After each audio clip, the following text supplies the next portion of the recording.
진주 방화 살인사건 안인득의 70대 노모가 오늘 언론 인터뷰를 통해서 등장을 했습니다. 70대 노모도 눈물로써 본인의 아들에 대해서 강하게 처벌해달라고 호소를 했습니다. 노모마저 포기한 안인득, 과연 어떤 일이 있었던 걸까요? 먼저 안인득이 조사 과정에서 계속 궤변을 하고 있다는데 안인득의 이야기 직접 들어보시죠.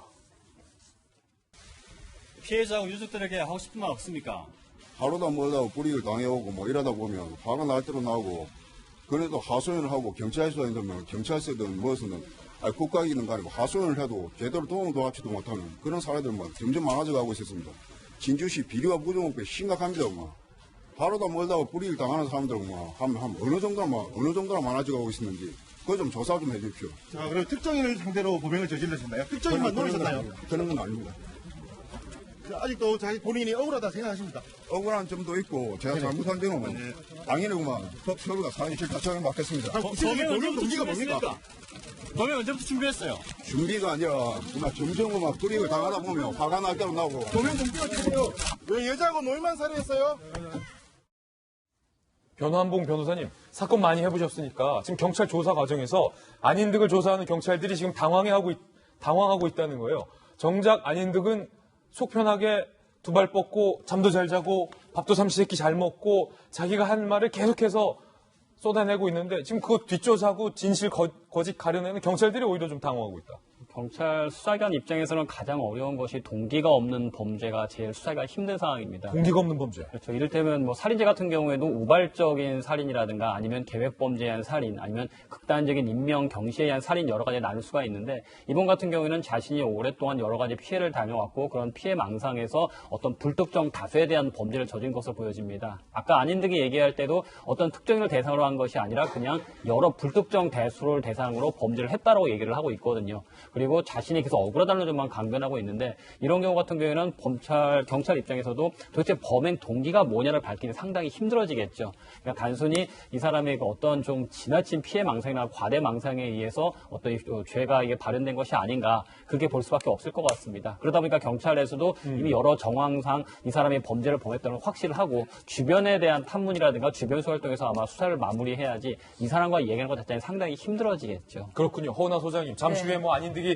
경찰 조사 과정에서 내놓은 일종의 궤변에 대해서 저희들이 하나하나 분석을 해볼 텐데 일단 지금 이 TV 화면으로 보이는 안인득의 표정과 안인득의 말투, 안인득의 심리 어떻게 좀 분석을 하십니까? 제가 걱정하던 바가 지금 일어나고 있는 것 같아요. 예. 지난번에 저희가 분석했을 때 너무나 다른 점이 없다. 범인 같지 않다. 너무나 평범하다. 그게 문제다라는 말씀을 드렸는데요. 이미지적 노출로 인해서 생길 위험들이 좀 보입니다. 무뎌지는 것에 대해서 우린 좀 두려워해야 되는 거거든요. 그러니까 이미지적으로 너무 많이 노출이 되게 되면요. 경각심이 조금 사라지는 경우가 있습니다. 우리 스톡홀름 신드롬이라고 하잖아요. 이렇게 지속적으로 저 사람을 보다 보면 범인인데 인질로 잡혀있던 사람이 그 범인을 사랑하게 되는 겁니다. 예. 근데 자꾸 바른 소리 같은 말을 하고 있는 거예요. 엄청나게 미디어에 노출이 되고 있으면서 평범하게 생긴 사람이 우리가 듣고 싶었던 말들을 진짜 자신이 의인인 양 이야기하고 있습니다. 저것을 보면서 우리 일반인들이 그리고 자세히 몰랐던 어린아이들이 그것을 보면서 무뎌지기 시작합니다. 어쩌면 스톡홀름 신드롬 같은 것이 나타날 수도 있지 않을까라는 것 때문에 이미지 노출에 있어서의 제 전문가적인 걱정들이 지금 들고 있고 이로 인한 사회 현상까지 또 다른 어떠한 현상들이 계속 일어나게 될까 걱정입니다. 예, 그렇다면 조사 과정에서 안인득은 과연 뭐라고 주장을 했을까요? 함께 보시죠. 안인득의 궤변. 학창시절 괴롭힘을 당하는 친구들을 위해 싸우기도 하고 약한 친구와 어울려 지냈다. 물어보지도 않았는데 이런 얘기들을 한다는 거예요.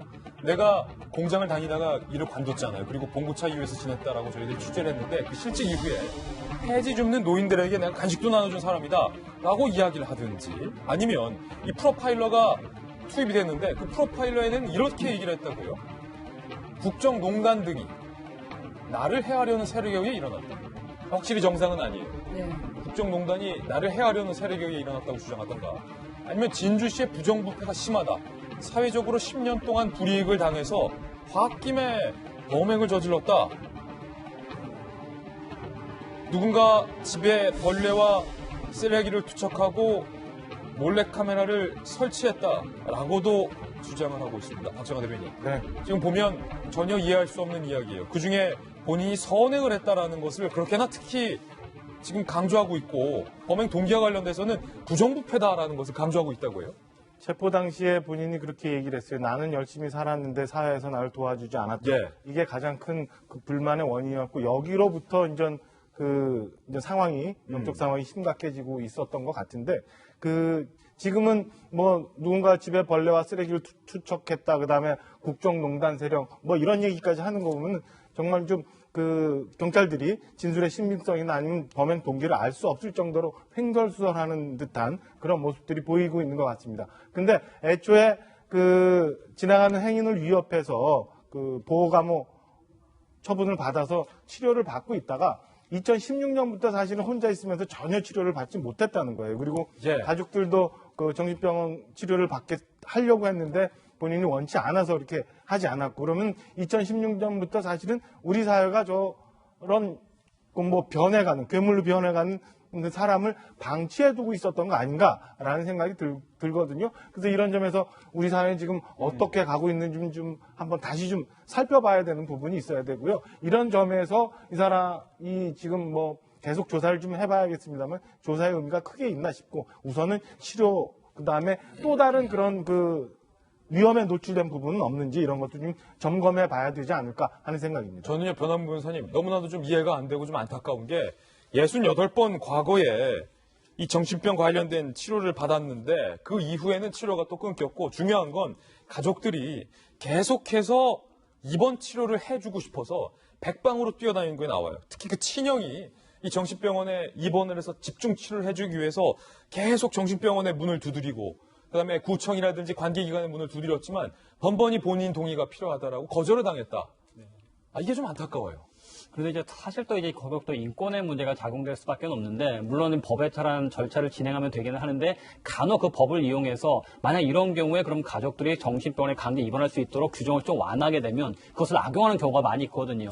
가족 간에 재산상의 분쟁이 있거나 상속에는 분쟁이 있을 경우에는 가족 중에 한 명을 가족들이 합심해서 한 사람을 강제병원 입원시키는 경우가 좀 종종 있습니다. 일상적으로 벌어지다 보니까 법에 있어서는 항상 최소한의 최대한의 제재를 할 수밖에 없다 보니까 이런 경우가 발생하는 거겠죠.